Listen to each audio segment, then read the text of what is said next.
ముందుగా కొడంగల్ నియోజకవర్గం నుండి 8 మండలాల బంజారా సోదరమణుల తరపున అందరికీ గౌరవ రాష్ట్ర ముఖ్యమంత్రి వర్యులు రేవంత్ రెడ్డి సార్ గారికి ఉద్యమ వందనాలు, ధన్యవాదాలు. ఎందుకంటే ఈరోజు చూసుకుంటే కొడంగల్ నియోజకవర్గంలో 8 మండలాలలో బంజారా సోదరులు అత్యధికంగా ఉన్నారు. దాన్ని ఉద్దేశించి ఈరోజు గౌరవ ముఖ్యమంత్రి వర్యులు రేవంత్ రెడ్డి సార్ గారు మా బంజారుల పైన అభివృద్ధితోని ఒక ప్రేమాభిమానంతో దాదాపుగా బంజారా భవనానికి 3,65,00,000 రూపాయలు అనేది మంజూరు చేయడం జరిగింది.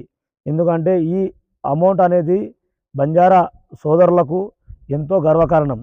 ఈ శాంక్షన్ చేయడం పట్ల బంజారా సోదరులు ఎంతో సంతోషం వ్యక్తపరుస్తున్నారు. గతంలో చూసుకుంటే ఈ బంజారా భవనానికి ఎక్కడ అంటే ఒక 4 రేకులు మాత్రం వేసి పోవడం జరిగింది. ఎక్కడ పడితే అక్కడ పడేయడం జరిగింది. 5 సంవత్సరాల కాలం గడిచినా దీనికి తట్టెడు మట్టిలో ఎక్కడ పోయలేదు.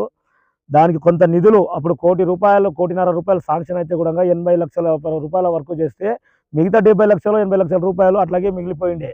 దానికి కూడా మేము వెంబడే మా Kodangal Congress party incharge Tirupati Reddy sir గారి ఆదేశాల మేరకు వెంబడే అధికారులను స్పందించి రీటెండరింగ్ పెట్టి ఆ అమౌంట్ను రిపోర్ట్ తెచ్చుకోవడం జరిగింది.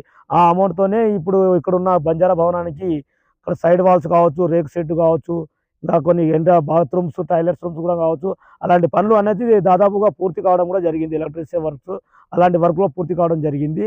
ఈ విషయాన్ని దృష్టిలో ఉంచుకొని మాకు ఇంతతో సరిపోదు. ఈ కొడంగల్ ప్రాంతంలో గిరిజన సోదరులు చాలా ఉన్నారు. ఎందుకంటే దాదాపుగా మొన్న మేము సేవలాల్ ఫిబ్రవరి 15 నాడు సేవలాల్ మహారాజ్ జయంతి చేస్తే దాదాపుగా 8 మండలాల నుంచి ఒక 6,000 మంది